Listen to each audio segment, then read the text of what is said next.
huling desisyon na inilabas po ng kataas-taasang hukuman, bagamat tayo nalulungkot at hindi sumasang-ayon dito, pero ito po ay ating ginagalang.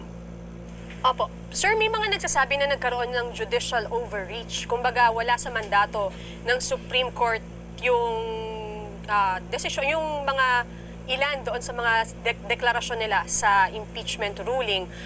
What do you think po? Nagkaroon ba ng paglagpas doon sa otoridad ang Korte Suprema?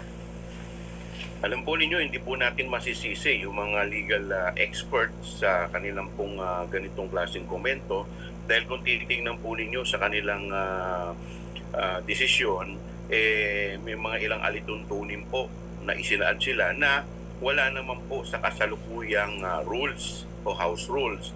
In fact, may mga dinagdag po sila doon na masasabi po natin na sa ating pong palagay, pati po yung ating saligang batas ay natamaan. Opo. Ano in particular, sir, yung mga naidagdag at yung mga ginalaw nila? Unang-una na po dito yung kanilang interpretation sa 10 calendar days. Pati po kasi gumawa po sila ng kanilang sariling interpretation na hindi naman po akma o hindi naman po ito yung sinusunod namin sa Kongreso. Halimbawa, ngayon po nagkaroon po tayo ng sesyon. Tapos ito po ay hindi natapos, ipinagpatuloy po the following days dahil sa haba po ng mga agenda, nag-recess po tayo. Sa normal na sesyon po, ito po ay 1 calendar day lamang, bagamat 2 araw o 3 araw. Opo. Session day. Pero sa kanila po, kahit ito ay pinagpatuloy, ang bilang po nila dito ay 1 session day ngayong araw, the following day, another session day. So, ito po, long-standing na ginagawa na po ito ng Kongreso. Kasi wala pa po ang impeachment. Ganyan na talaga ang ginagawa sa Kongreso. Pangalawa, dito po, dati po maliwanag po yung tinatawag nating initiated. Pag sinabi po ninyo initiated, unang-una may filing. Pangalawa, yung House action. Ibig sabihin ng House action, it's either dinulog po sa Committee on Justice or by a 1/3 vote, which is yung nga po yung nangyari noong nakaraan, ito po ay ipinasa sa plenaryo. Ngayon, nagkaroon na po ng deemed initiated.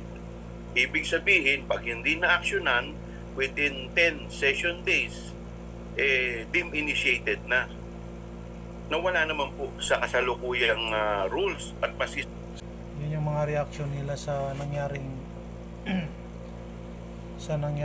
result sa Supreme Court, no? Pati si Chua, hindi yung reaction niya, pero ginalang niya yung Korte Suprema. So, yun lang guys. Katapos ang nakikita ko na outright solution dito. Panoorin nyo guys yung komento ni Tito Soto regarding po sa resulta ng Supreme Court sa impeachment ni Vice President Inday Sara Duterte, no? So pakinggan natin yung komento niya. Babaguhin daw niya yung 1987 Constitution. Hindi naman to abogado, pero ang lakas ng loob na sabihin niyang baguhin niya. Pakinggan natin guys ito. Which could not be called outright. Palitan na natin konstitusyon. Baguhin na natin. Pagka ganyan, pagkatapos marahil yung Constituent Assembly makakagalaw niya para or maghihintay tayo decades. Bakit?